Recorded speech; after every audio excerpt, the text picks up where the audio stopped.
Hi, happy Thursday. I am Meredith and I am here with our message for the 14th.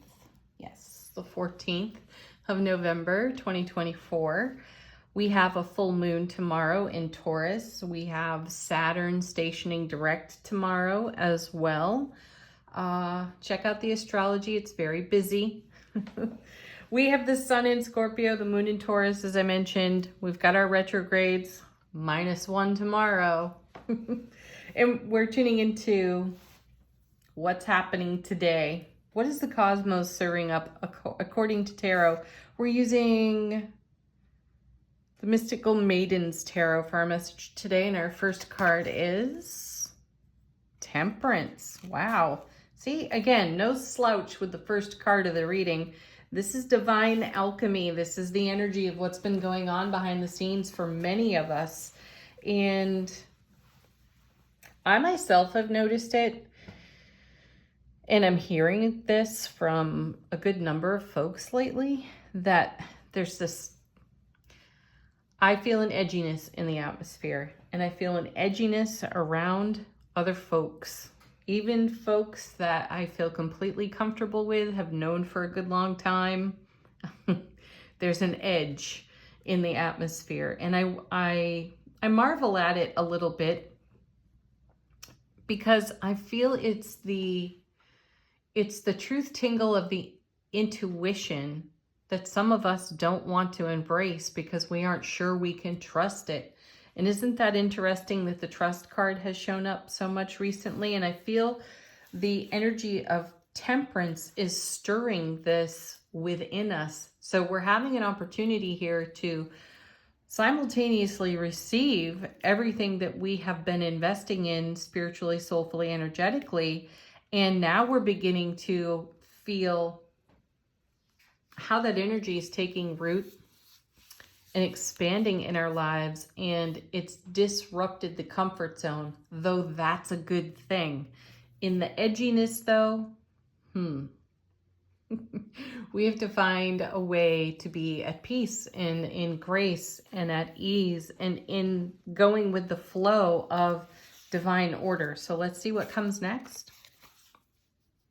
Oh, see? What did I say? Look at that. Knight of Wands. Is that Wands? Yeah, Knight of Wands. Beautiful energy, because this is the stirring.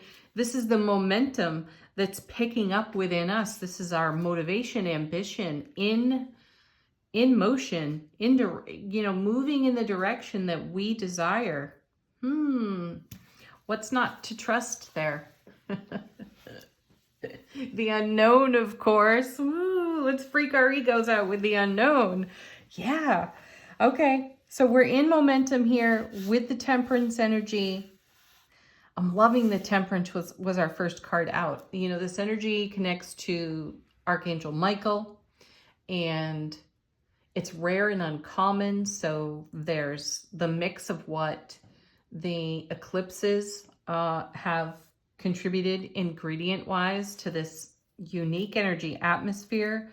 We have a lot of interesting astrology. Let's not discount that either, because the astrology can stimulate a lot of response, sometimes reaction within us.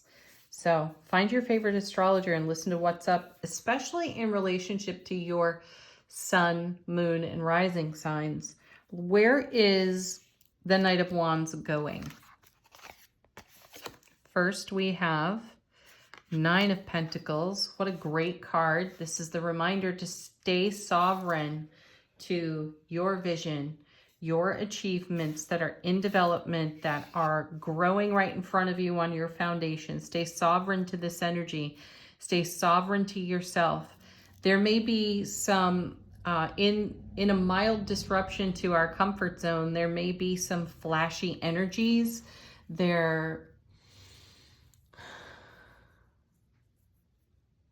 What I'm hearing from my guides is there may be some level of attraction to an energy that's different, though we have to ask ourselves, is the different energy in keeping with everything that we have been investing in?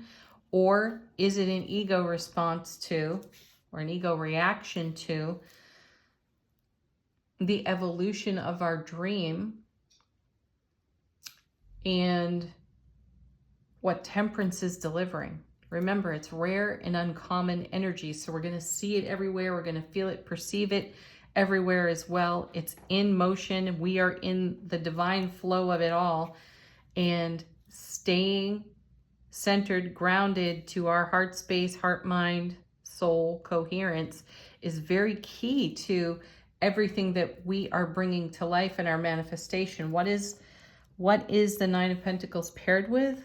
Look at that. Seriously, the Seven of Cups, which is a whole lot of option.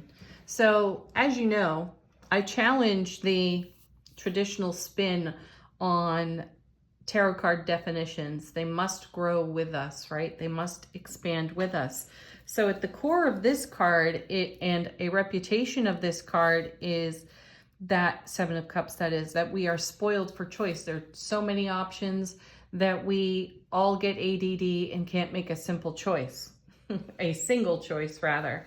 And we can be easily distracted. I want to remind you though, this is the Suit of Cups. We're talking about the emotional realm here. Sevens are all about heaven touching earth. You couldn't have a better card paired with the Nine of Pentacles and its message of self-sovereignty and sovereignty to our vision, because this is about heaven touching earth, and we are the heaven on the earth. And what is it that we are creating through what we are feeling, right? And when you are sovereign within self-relationship, that gets very easy, doesn't it? Creating what we love, what we feel, what moves us joyfully to tears. This is a profound opportunity. So what I'm seeing here is a lot of profound opportunity incoming from the rare and uncommon energies that have been blending together behind the scenes on our behalf in momentum and coming our way. So be ready. This is a get ready, please card or set of cards. Nice. Then another knight. It's the Knight of Swords. And look, these knights are kind of having a standoff. You see that? And what are they standing off over? The Nine of Pentacles and the Seven of Cups. So the ego is really a master at talking things up and talking us out of certain situations and circumstances. So what have you been talking up for yourself? What have you been in creation and manifestation with? And what would your ego like to talk you out of? What is your soulful presence whispering to you? How good can this get? Things like that. How can this be easier? And what's the wow factor? Is the wow factor touching your heart, mind, soul coherence here? And what are all of these opportunities that the Seven of Cups presents? Remember, this is the Ace of Cups, love, bliss, joy, happiness on overflow to the power of seven, heaven touching earth within us.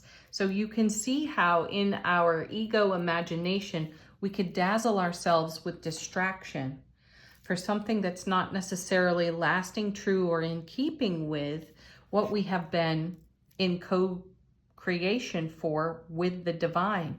And here it is, we're feeling it. That's what that edgy feeling is out there on the perimeters of our comfort zone. So we're being stimulated in a lot of ways for really good reasons and for really challenging reasons. So we have the Knight of Swords taking a run at the Knight of Wands. The Knight of Wands is responding passionately. So direct the passion and direct the momentum, because, you know, the Knight of Swords is a no muss, no fuss kind of knight. This knight gets where he or she is going no matter what. Knight of Wands, very passionate, will travel in a bit of a circuitous and serpentine route. Do not tangle yourself up, pardon, in any discrepancy being sorted between soulful presence and ego awareness. Be in allowing, be at ease, be in divine grace. And again, stay sovereign to what temperance is delivering. Excuse Excuse me. One more card here. How fantastic. I feel like I should have predicted that one.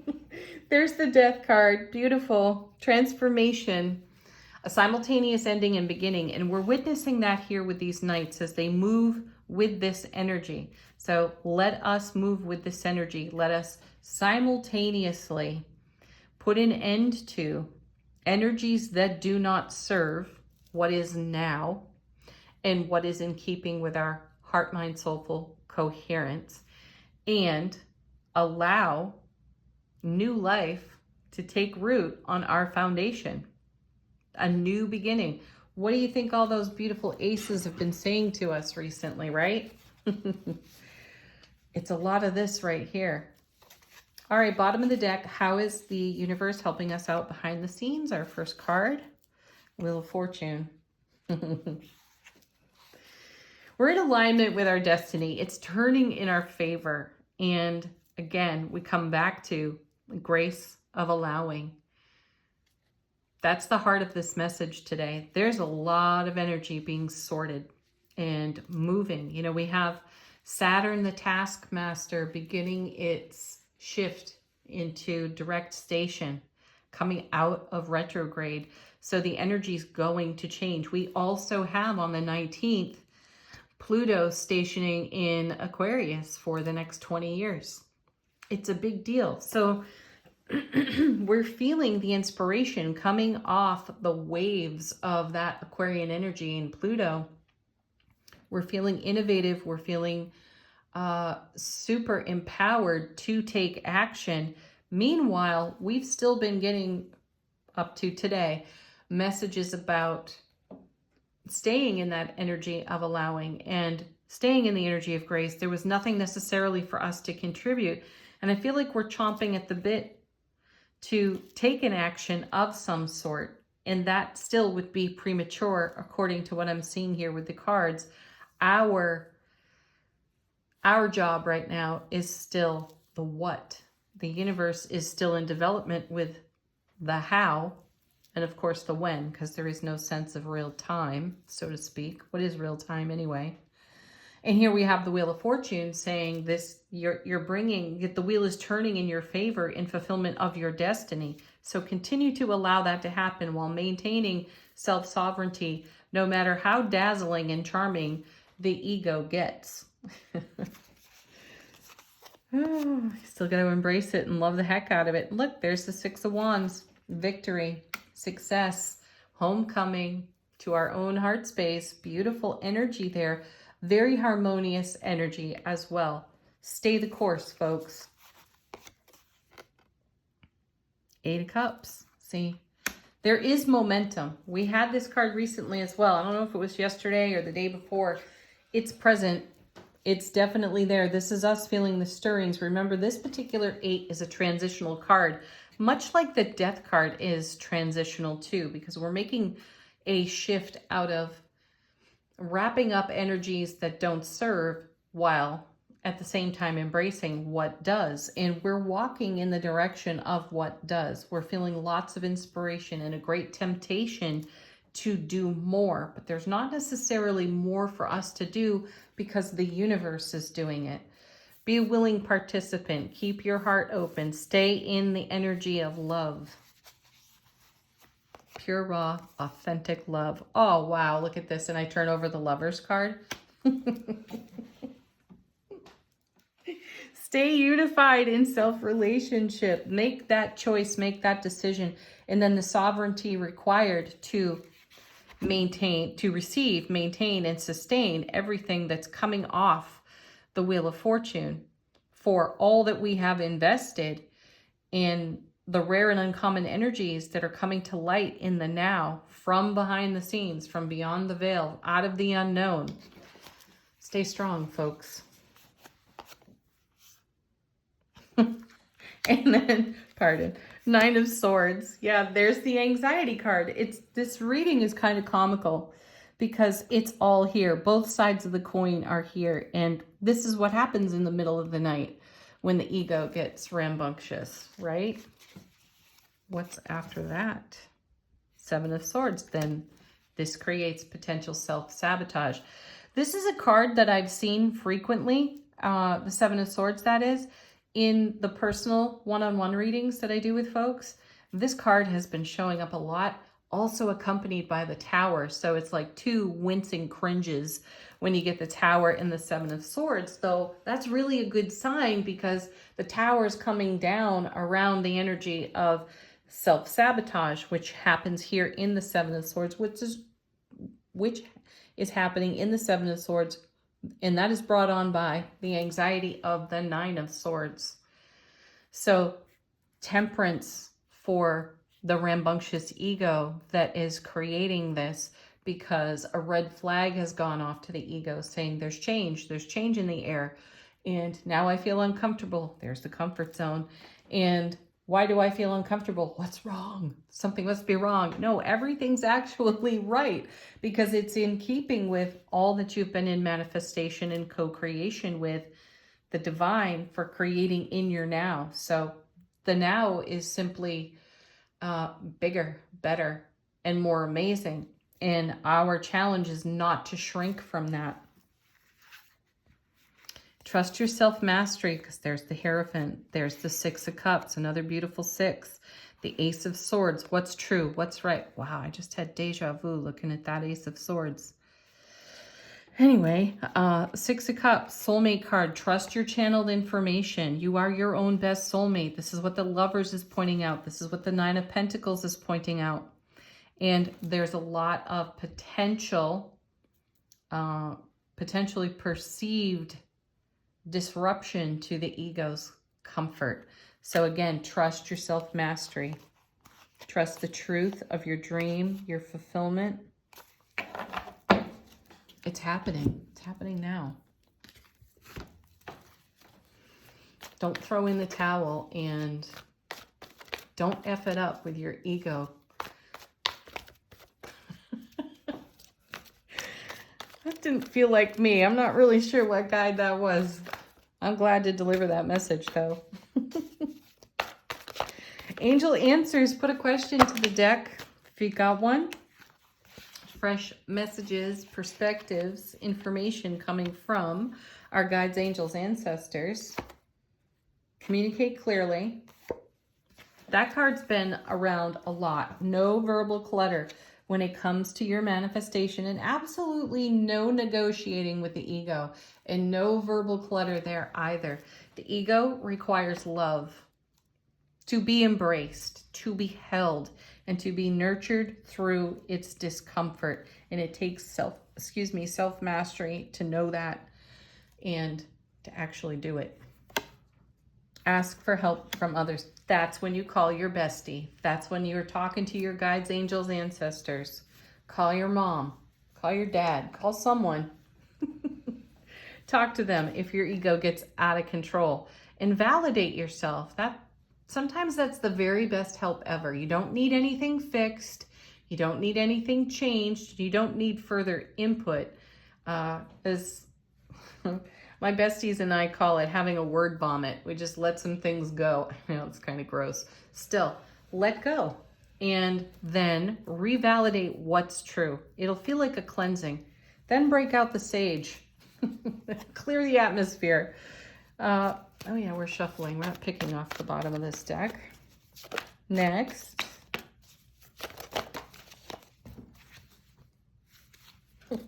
Back again, folks. It's up to you. You're it. You and your self-sovereignty and all of your self-mastery. Your unified self-relationship. Bring it all. You're going to require it all. Next.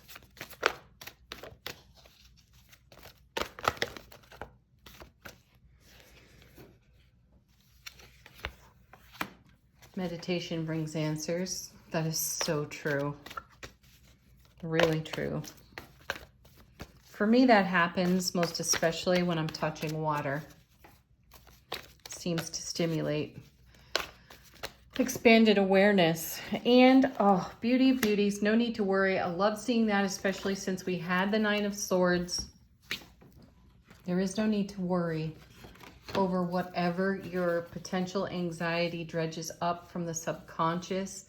Love that, thank it, have gratitude and appreciation for it, because you have the opportunity right there in that moment to love yourself more and enough to put that fire out. Final word on today's message, angels and ancestors. How is our soulful presence informing our waking consciousness? Perfect. We have 2 cards coming out. The first is the Eagle. See from a higher perspective. Exactly. You want the big picture, not the small, needy, untamed ego, right? You want the big picture, and the big picture is the whole vision of what you are creating in the here and the now, that you see signs for sprouting all over your foundation, which causes the discomfort to the ego, which causes the rambunctious energy, which stimulates the anxiety, and a call to you for true healing of yourself. Then we have Father Sky, trust. That's so perfect. Trust in the unknown. Yes, what have we been talking about? And there it is. Perfect. I'm taking this one off the bottom of the deck. Leave the Medicine Mother. Honor your inner knowing, because that's your truth. And then harness your mystical power from the High Priestess. What else is there, folks, right? These are all of the key ingredients that go into you creating the life of your dreams that's being celebrated in the now and generating a ripple effect for more and better in the oncoming. Yeah, what a great roadmap of cards. Have the most amazing Thursday ever. Peace, love, namaste.